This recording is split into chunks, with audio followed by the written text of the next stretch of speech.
Hello everybody, welcome to another video. Well, we're talking about aliens again. Aliens are all around us, and the world government are finally admitting this amazing fact. Let me give you all the juicy details now.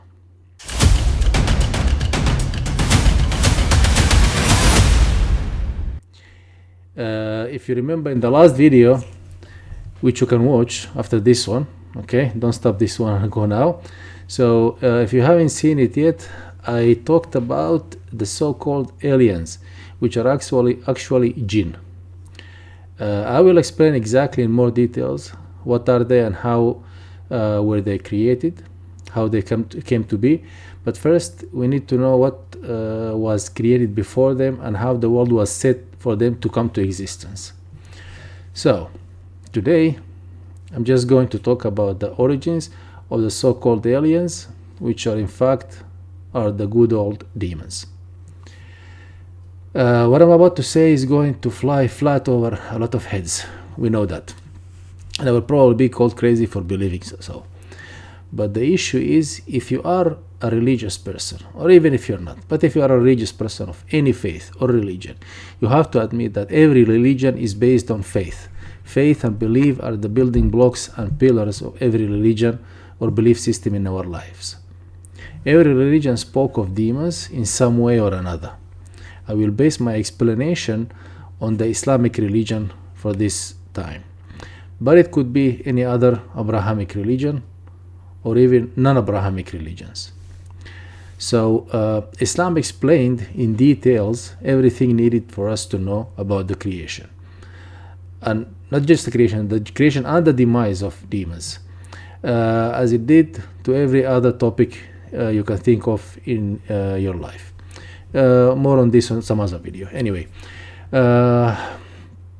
okay, so in the beginning of time, God decided to create the heavens and earth, which he did in 6 days. We all know that, or at least I hope we do.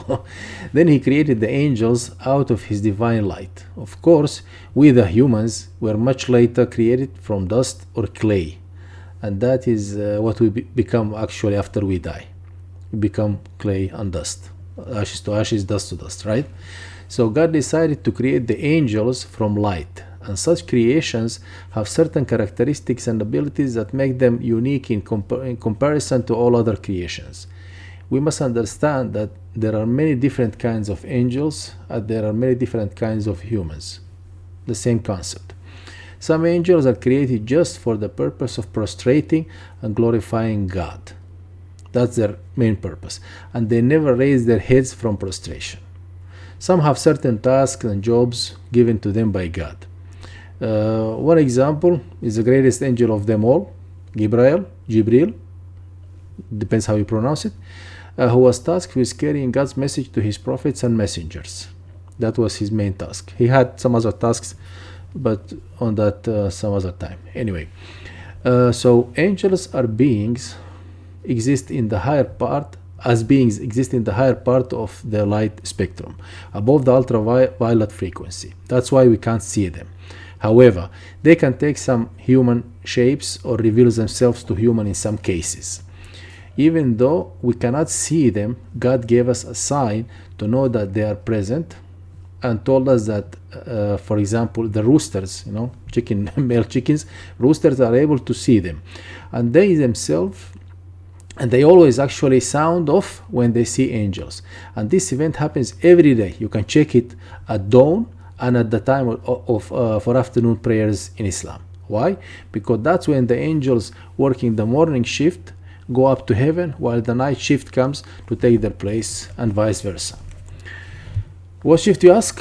Well, I'm talking about the ones sitting on your shoulders, writing every single deed, small or big, that we humans do while aware and awake. These angels' written diaries and books of deeds are going to be presented to us on Judgment Day, and everyone will read his own book as he stands before God to be judged on Judgment Day. All angels have the ability to think for themselves and have opinions on different things, but they are not given a free will. So they they are programmed like robots in a way to do whatever God orders them to do. They can have opinions, but they can't disobey. They don't have the ability to disobey him. This is impossible for them to do. Every angel or group of angels have a certain task or a group of tasks to complete and do. You have, for example, guardian angels. You have the angel of death, the angels of death, and their main angel that take our souls when we die. Some angels control the wind and weather and so on.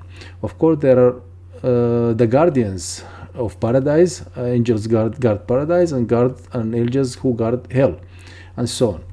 More details will be explained in other videos. So anyway, now we come to the matter of demons. So God decided to create demons a bit later, after he created heaven and earth and angels, as creation that will live on earth and worship him at their main purpose of life, which is also our purpose of life, to worship him. He created them from fire. That's why we are not able to see them. In their natural state, they exist in the infrared spectrum of light. However, they can be seen by dogs and donkeys, especially at night. And as I discovered recently, you can maybe check this yourself, in Tesla cars equipped with infrared sensors, they sometimes can be seen on the monitors at night. In some cases, there are some cases documented in the graveyard and so on. But that's a discussion for another video. Anyway, but the fact remains that angels and demons can see each other, and this is how God willed it. We humans, we can't see either. In the next video, we will detail their different races and extraordinary abilities in comparison to us humans, and of course how we come to know them as aliens and why. If you found some value in this information, please give us a like or a thumb down. Doesn't matter. If you don't like it, you can give us a thumb down. It's okay, acceptable. And tell us your thoughts on the matter. I would love to hear from you. Peace be upon you all, and God bless. See you all in the next one. It will be coming soon.